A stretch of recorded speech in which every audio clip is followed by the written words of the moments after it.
So welcome everybody to the next installment of the Teach-In Tuesday. For those of you new to this platform, we do this every other Tuesday here at OurCrowd. OurCrowd is an investment platform that invests in some of the best Israeli and global technology companies. I'm Zack Miller. I help to run the community. Along with me is Evelyn Rubin, who runs our business development. She's a partner here as well. And we're doing something a little bit different than what we've done previously. In the past, we've focused on looking at term sheets, looking at due diligence, how to invest specifically in startup companies. Today we're doing something totally different. We're talking about success stories of women in Israeli technology. This is something we hear a lot from our investors. Why aren't we investing in more women-led Israeli startups? Why aren't there more people who work here at OurCrowd who are female? It's a big question to us. Evelyn sort of spearheaded this, she actually did spearhead this this session. And this is something that's very important to Evelyn, something we thought it should be very important to many of our investors here. So without further ado, I'm going to introduce Evelyn. Before we do, just know that the session should last about 40 minutes. At the end of the session, you'll have the chance either to ask a question, either through the chat box that you have on your Spreecast panel, or we could actually bring you on. If you're interested in turning your own camera on to ask a question of these great female entrepreneurs on with us, we'd love for you to do that as well. So let us know. It's supposed to be interactive, and we'd love to hear your questions. Evelyn? Thanks, Zach. So welcome to OurCrowd and to our webinar where we're profiling successful women entrepreneurs in Israel. I've been part of this entrepreneurial technology universe in Israel for about 15 years. And spent a lot of time complaining to Zach and people around me that there are no women around, and we haven't invested in any women entrepreneurs, and why is that not happening? I have to say though that if I look back at where we started, or we started when I started in this universe about 15 years ago, we've actually come a pretty long way. I was formerly, before I was at OurCrowd, I was at a fund called JVP for about 5 years. I think in my 5 years there, I probably met with 800 startups, and I met with less than 5 women entrepreneurs in that space of time. When I looked today, as I was preparing for the call, I looked through our database of companies that we've seen in the last 2 months. Since the beginning of May, we've seen about 150 companies, and 12 of those were actually founded by women. So there's definitely a shift or a change and something positive that has happened in the last 15 years in the entrepreneurial ecosystem in Israel. We're going to talk to 2 women entrepreneurs today, Ranit Fink and Orna Mintz-Dov. What we're going to do is ask them to give a bit of background on themselves and on their companies and what inspired them to start their businesses, and then we'll get going with some questions about impacts on their lives as entrepreneurs. This is not going to be so much focused on women's issues. We aren't going to be talking about work-life balance, because I don't know about you guys, but I spend a lot of my time of my life doing work-life balance, so I don't really want to talk about it. Also don't want to talk too much about what's gone wrong and why there aren't women and how hard it is to be a woman in this universe of technology entrepreneurship. Because I think that there is actually a lot that we can learn from the more positive experiences about how women are really differentiated in starting their businesses and how they see startups from more of a positive perspective.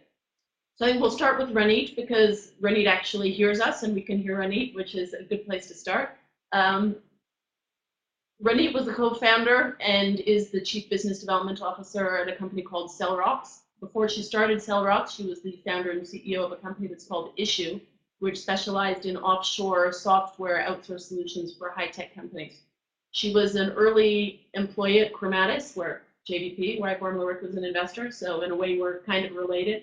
And she holds an MSc in computer science from Columbia. Ranit, can you tell us a little bit about Cellrox, what inspired you to start the company? You are a serial entrepreneur, so if you want to start about Cellrox, and we can talk a little bit afterwards about this, the difference between being a one-time entrepreneur and being a serial entrepreneur. Okay. Yes, sure. So Cellrox is doing a mobile virtualization, actually virtualization like we know from VMware or servers on mobile devices. and one of the main use cases is security. We are three founders. I have two colleagues of mine that are also founders of the company, and I know them for about 20 years. Oren, the CTO, and the guy that actually developed the technology, and I met in the army. And Omer, the third founder and the CEO of the company, studied together the first degree with me. And I think for a long time, when Oren started doing his PhD in Columbia University, and he came there after I was there, and I told him, look, it's a cool university, you should do your PhD here. We were in touch all the time about what he's doing and talking about his work. And then when we realized that something that he's doing can, suddenly it hit us. It hit me that what he does can actually be shifted to the Android world. And, we started looking around, and we thought Android is going to boom. And we said, we have to do something with it. We have to open a company. And then we decided to do a prototype on a device and start going to investors. And this is how it all started. And when we did it, I had my old company already running, but it was running for 5 years and it was doing too good.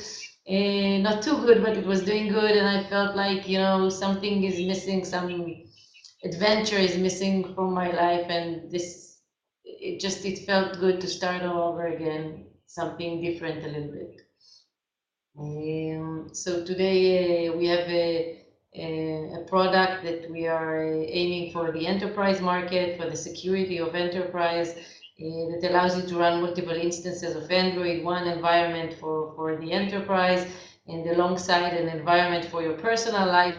And we are doing all of this without any effect on the device performance and with a very slick user experience, which makes it very unique and special offering.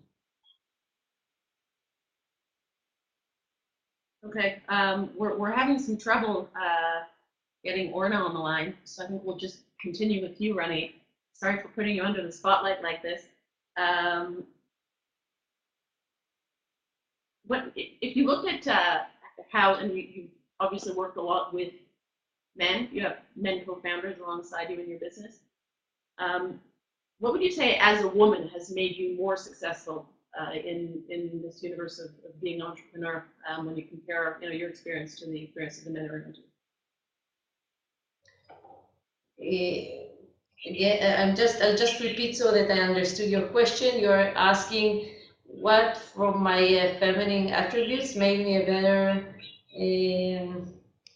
chief business development? Yeah, or I think there are benefits of being women in this world, although we don't usually talk about them. So if you can highlight some of the things that actually, because you are a woman, have made you a more successful entrepreneur.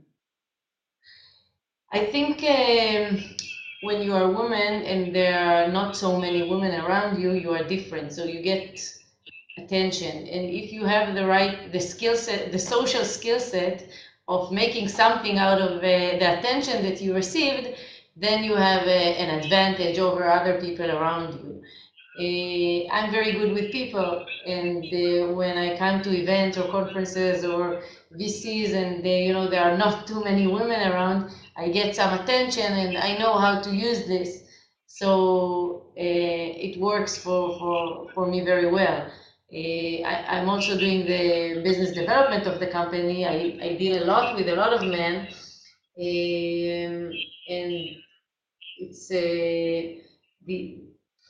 I think that the fact that women see things a little bit different, more with less ego, with more willing to compromise and looking at the big picture and how all sides needs to win, because women are always the compromisers. So when you come from this approach, it's very helpful also. It's helpful to close deals, and So I think it's two aspects. One is the ability to get more attention and use the networking maybe better because you get the attention. And the second is the ability to do business, being more taking different approaches. So because Orna is having trouble getting on, I'm going to address the next question to my colleague, to Evelyn. What do you think should be done at an organizational level to encourage more entrepreneurship, if any, actually, among women? Is this a problem? Do you see it as a problem? Is it the type of thing that we address at an institutional level with big organizations? Is it something that we deal with maybe at an educational level or at a grassroots level? Evelyn, what do you think about that? I waver a lot on that. I can say that I've been to a lot of conferences and a lot of meetups. There's a lot of activity in this space from all kinds of different perspectives. So we'd spoken earlier today about Google saying that they're putting $50 million to encourage coding among girls, not to encourage, to teach girls how to code. High schoolers, right? High school girls. I can say anecdotally that my daughter studies at a very top-tier high school for girls in Jerusalem. But they don't offer programming at her school, so she can do a lot of physics and chemistry, but there's actually no programming. I think there's something to that, to starting at this level, at the high school girl level, to just make sure that girls are actually getting exposed to programming, and it's not something that is really gender divided from kind of preschool and high school stages. I think there's a lot of interesting stuff that's happening from various high-level women initiatives.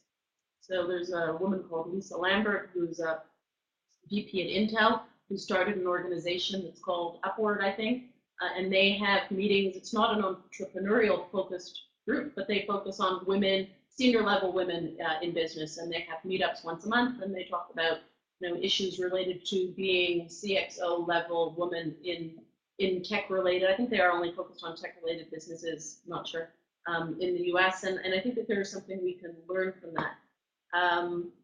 But I have not yet seen a forum where I have felt that was very pragmatic and oriented to actually increasing the number of women entrepreneurs. I have a kind of personal pet theory that one of the places we can actually really make a difference is to bring women as mentors into other potential women CEOs. I think mentorship in Israel specifically is a broad general problem. And if we can find women who are experienced, and women like Ranit or like Orna who have started their own companies, and put them in a framework where they're interacting in a very focused way with potential entrepreneurs, that is, again, very pragmatic, and in Hebrew we would say tachas, kind of focused on getting an actual tangible result, and not kind of theoretical high level. I think it's highly impactful on creating another generation of women entrepreneurs. So Evelyn brings up something I know that we speak a lot about here at OurCrowd is mentorship. When we invest in a company, we look to place mentors in the company to help with business development, to help with organizational issues. I'm curious, Ranit, can you point to somebody in your life who's been a mentor to you, female, male, and talk about how that relationship has helped you succeed? Yeah, to be honest, I never had one mentor. I kind of pick them along the way and change them maybe according to the needs. It's just keep changing. So, but I use a lot of them.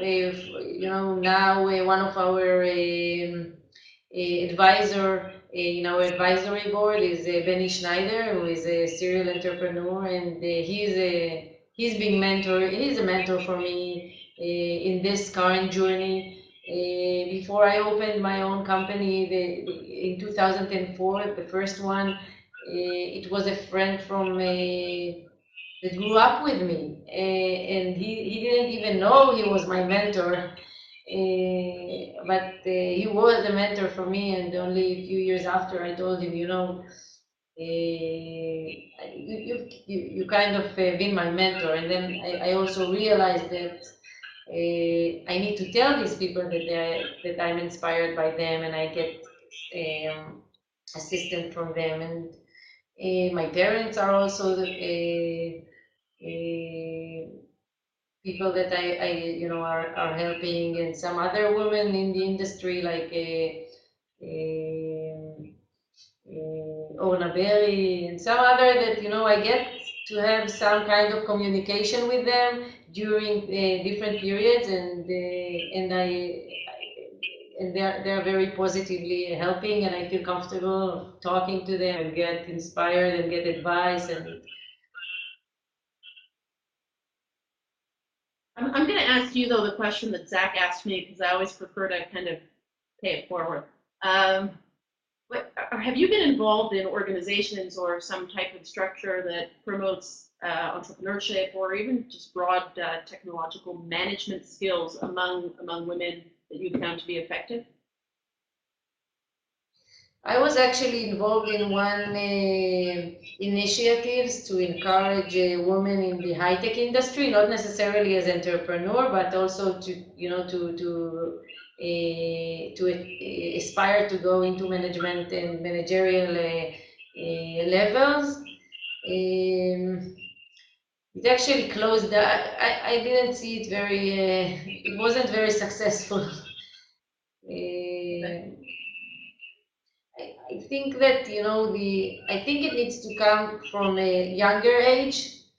I see, you know, girls when they don't succeed, or even when they fail a test, they say that they didn't study hard enough. If you ask a boy why he failed the test, he will tell you that the test was extremely hard. And it's I see it with my child at school, and when you start noticing these small things, you realize that you need to give the confidence in much earlier stages.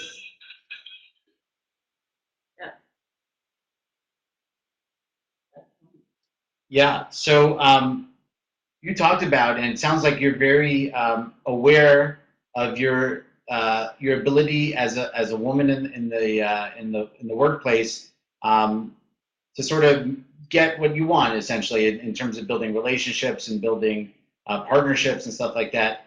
Have you sensed? I don't know if you employ women, but have you sensed almost a reverse discrimination sometimes, that maybe, you know, you would hire a woman, maybe she's the best candidate for the job, but because you're a woman, you know, maybe you feel like you're not being fair or something like that?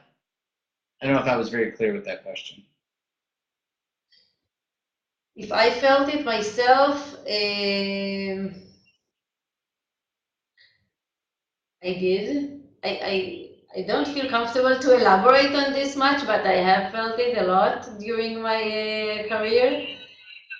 I think that in some of the cases, it's almost like I had to really prove myself in order to get the right credit, whereas people around me got it immediately without any need to prove it, not always in a justified way. And you know, I hate to say that it's maybe because they were men, but that's it's always very awkward to answer this question. Okay. I understand. Do you have specific hiring plans to bring on more women? Is that part of the way you even think about building a company? Or when you go out to hire, you look for the best person regardless? No, I actually specifically gave instructions to my R&D manager and with the team here that they have to be very attentive to get women, and if we have women candidates here, they need to be to make sure that they give some credit, some more credit to in order to hire. I mean, she needs to be a complete disaster not to get hired, because it's very hard to even get women candidates. So far, I'm not very successful. We have here 17 engineers, and none of them is women. I'm actually the only woman in the office, and me and the system admin. So it's an effort I'm still trying to make. But they know, all of them know that they need to see how they bring more women here, because I think that this diversity will be good for us. Do you view that the same way you view diversity in other populations? Or is there something kind of more focused in your attempt to hire? As Israel, we're blessed with the land of infinite diversity. So is that something that you see that is particularly focused on women, or just general across the board trying to recruit people from more diverse backgrounds? Not sure I understood the question. When you say that you're making an effort to hire more women, is that an effort that you're just doing across the board with different types of diverse people with diverse backgrounds, or is it specifically focused on recruiting women? No, in general, I mean, not specific for recruiting, but in general. How about you, Evelyn? When you think about combining teams both in OurCrowd, people who work in your division or in the organization, or when your work with some of our portfolio companies, we have 40 portfolio companies, do you specifically look for women? No, I don't. I think I can say that I actually probably in my universe of prejudice probably do have higher requirements in some strange way from women than I do from men in terms of looking at their CVs. So I'll look at Ranit's CV and say, well, you know what, she has a master's in computer science from Columbia, so she's for real. But will be possibly less forgiving of men, which is some kind of warped part of my that I can't quite extricate myself from. I think in general diversity is probably a good thing, and at OurCrowd specifically, if I'm looking at bringing in people, we should be more focused on bringing people with more diverse backgrounds because it just helps us to grow the business, I think, better. We're very much, especially in the universe of venture capital, still an old boys club. When you look across at the different venture capital funds that we interact with, very few of them have women partners. All of them will have an HR partner who's a woman, but besides that, you aren't seeing women on the investing side at all. So I think that we do need a lot more diversity because it increases the chances of looking, it makes the companies you're investing in are more diverse as well. So I'm a believer in the need to expand that both on an investment and profile, as well as just in a recruiting profile. So before Evelyn, you ask another question, I just want to remind our viewers that if you do have a question, please feel free to submit it. Hopefully, the women on our panel will get a chance to answer at the end of the session. We're nearing about halfway through, so now's a good time to submit your question. I think a few have come through already, but now's the time. Evelyn? So I can say that my Army experience, I served in the Air Force, besides teaching me how to curse in Hebrew, gave me very little in developing my path in high tech. You obviously had a really different, I guess, pre-professional career. Is there an individual story that you can point to from Army days, university days, that you would say, this kind of put the seed in my brain of, I'm going to go and start a business? It's all in retrospective, but I can go even further away. When I was in 9th grade, I decided that guiding in a camp as an employee, I will earn much less money than if I will make my own camp. So I decided to open my own camp, and I live in a place. I grew up in Neve Monoson. It's a place with like 1,000 families, and I went door by door to all the people there, recruited children, collected 10 children, and I was their camp teacher for the summer, and I made a lot of money, and I repeated it 3 summers, and afterwards I could fly to the world and see the world based on this money. When I studied to drive, when I took my driver license lessons, it cost a lot of money. So I start selling the teachers in the school fire extinguishers. This is my father's business, so I took from him, and I sold to them, and this is how I financed some of these lessons. But actually, but then, life kept on. Nothing was very unusual in the army. Nothing very You didn't unusual. sell fire extinguishers in the army? No.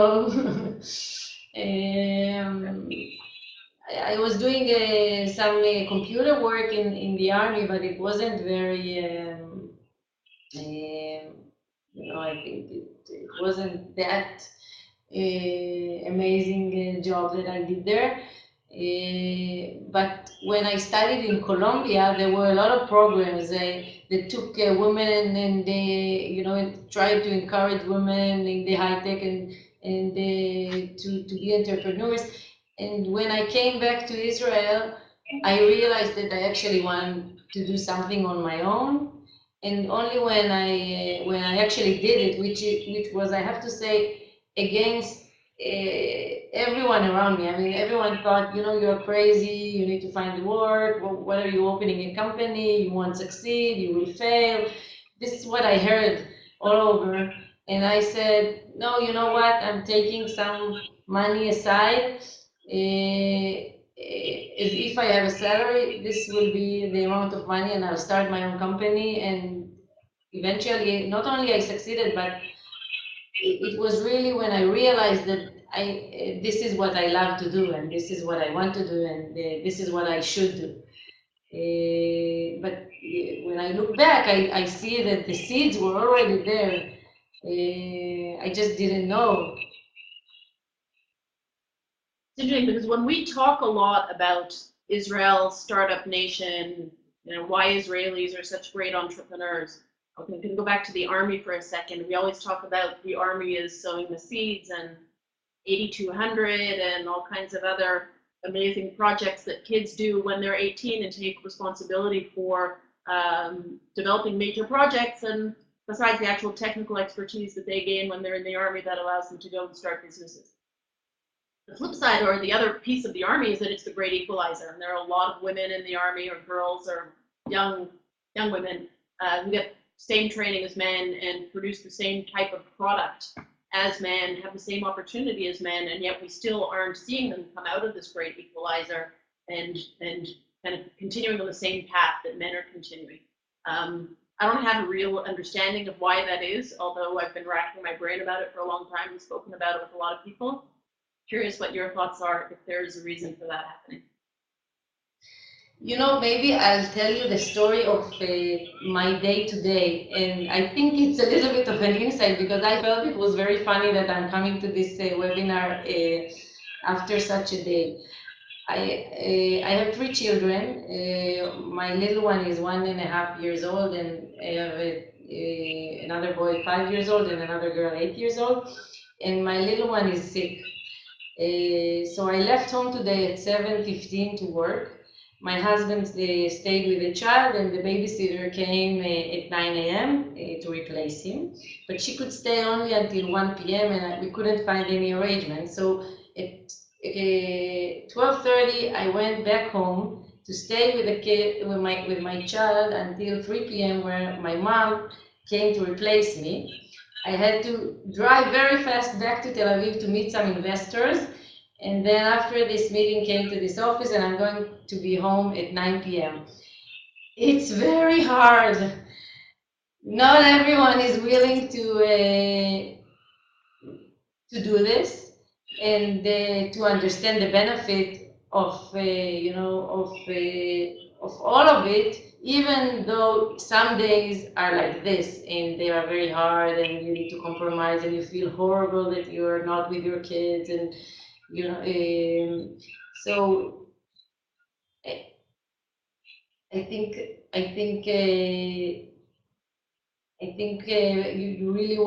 you really need to know that this is what you love to do, and that you really need to have something more than just in your life, more than a family. I mean, more than kids and or I don't know. I think always in my life I had lots of activities and many things, and I knew how to handle them. And I think it's something that It's helping me, but it's just very hard. So I think this is maybe why a lot of women decide not to do that.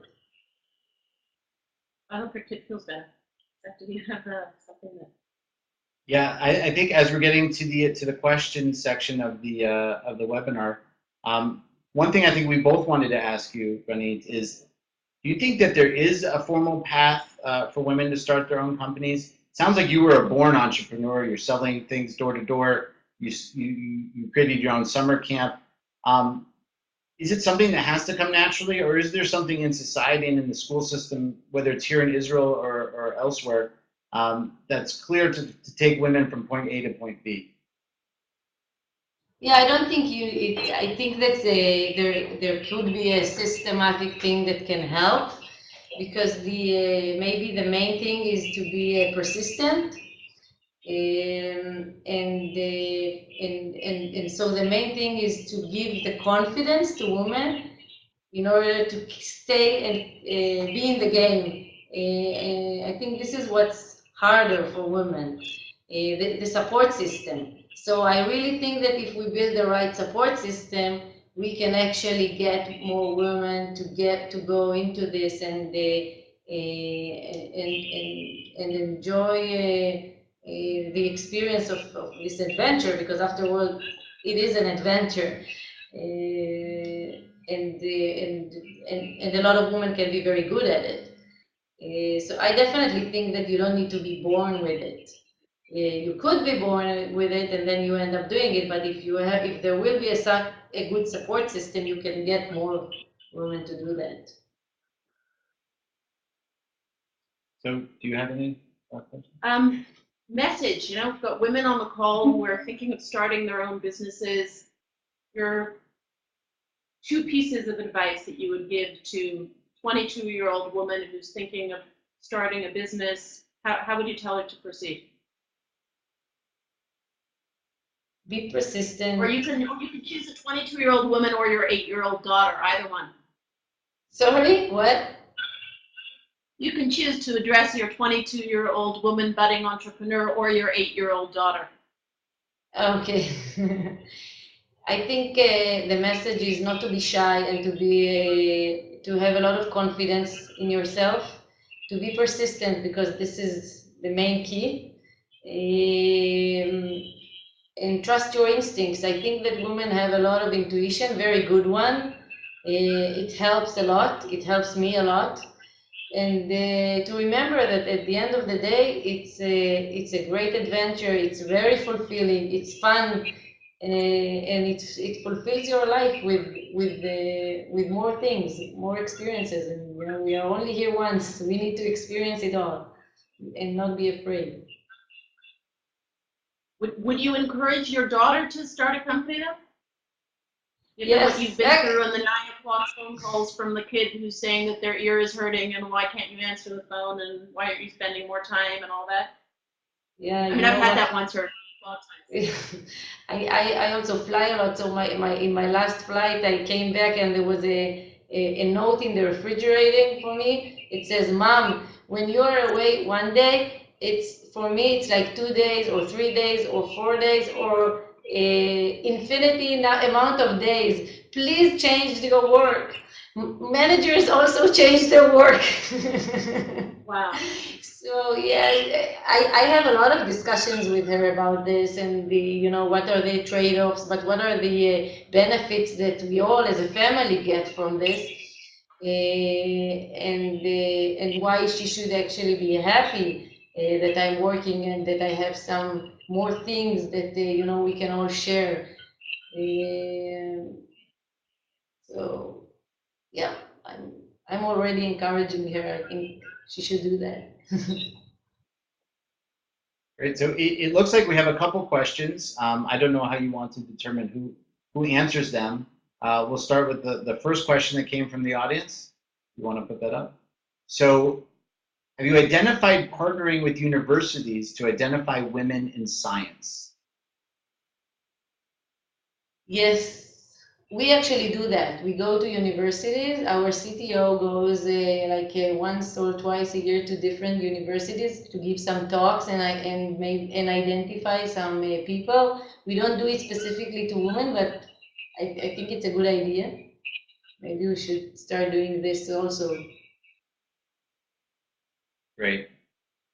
Next question. Are there any programs directed towards women in the industry that you would recommend for young aspiring entrepreneurs? I actually don't know. Well, I can talk about actually, you know, Google has a great program called Campus Moms, I think, where they have women who are on maternity leave. Again, this is Israel, so average number of babies in this 3 is probably close to average. I think we're in Jerusalem, so 5 is apparently the new 3 in Jerusalem. A lot of women having a lot of kids and then having a baby is actually a natural time to step back and think about starting a business. So Google has done amazing work in general in Israel for women in entrepreneurship, in business and technology. And they have this pretty interesting program to encourage tech entrepreneurship. Again, Google Campus Moms, I think they call it, and really interesting. Met with some companies from there. And I think that's our responsibility as investors to actually meet with the companies and give them feedback and help them to get to their next step of getting over often the fear of meeting with investors. If we can be proactive about that as investors, then we can do a pretty big service to women entrepreneurs. Yeah, I'd like to thank David for submitting that first question. The last question just came from Kalia. We'll move to the third question, which comes from Liz. How does being the only woman in your office, Ranit, affect your drive to succeed? Is that even relevant, and does that motivate you? Because it's my own company, I don't think it's relevant. I have the motivation because it's kind of like my 4th baby. But I think that if I was an employee in a company and I would have been the only woman, it probably would have motivated me to show my capabilities more. Can I turn that question to Evelyn? And we may be getting into sensitive territory. You're not the only woman in the office. Definitely not. Though you're in the minority. Does being a woman in our workplace motivate you? I am not the only woman. I think actually, if you look at the partner level at OurCrowd, we have more women. The women-men ratio is much higher than in any other VC type environment that I've ever worked at. So there's definitely a feeling of being able to make a difference when you're a partner in a fund that is very open to and interested in promoting entrepreneurship among women. It's something that, I guess we're lucky that we have an entrepreneurial or a corporate culture that does encourage women's success. So I can't say that it has affected my drive to succeed, but it's part of what we are and part of our DNA, and that's something part of what we're proud of, I think. Any more questions? That's it. I don't know if you want to bring it to an end. Thank you, Ranit. It's a pleasure to meet you. I guess I can say that we've never really met face to face, and so it's nice to meet virtually via this kind of conversation. I think these types of conversations are important. First of all, they help me take a step back and say, wait a second, what have I done this week to do something to encourage more women to start businesses, and how do we make relationships between our portfolio companies and our mentors and women who have started businesses and create the ecosystem, because there is something proactive that we can be doing to make that happen. As a general shout out to any women entrepreneurs that are out there. We are very interested in investing in women who start businesses, and so always happy to give preferential treatment to women entrepreneurs. And thank you for your messages. I really appreciate what you have to say. I know what you're going through with your sick kid at home. I just had my son call me 10 minutes before saying his ear hurts. Can you watch TV? So that was an easy one. But I appreciate your getting on kind of when you've got the other stuff going on at home. Ranit, Thank is there you something very you'd much. like to say? Yeah, I want to thank you. I think it's a great topic, and I'm very happy that you did this. It was really honorable for me to be part of this. And if there are any programs that I can be part of to mentor women, I am the first volunteer, so just have in mind. And thanks a lot. Thank you. Thank you, Ranit. Thank you, Orna, also, even though you weren't able to get on. And with that, I guess we'll conclude the Spreecast for tonight on success stories of women in Israeli tech. Join us again. Come to OurCrowd. Sign up for our newsletter if you want to be notified of more events like this. I think the next event we're doing is totally different. It's going to be talking about investing in later stage companies, but every once in a while we mix it up with some really interesting, more organic, more societal issues, which I think are very important as well. So with that, we'd like to say thank you from OurCrowd. Thank you to our guest panelists, and we'll make this video available on our website, and we'll send a link to anybody who had signed up via email. We'll send a link to you tomorrow with the link to view this video. Thank you, everybody. Thanks. I don't need thanks.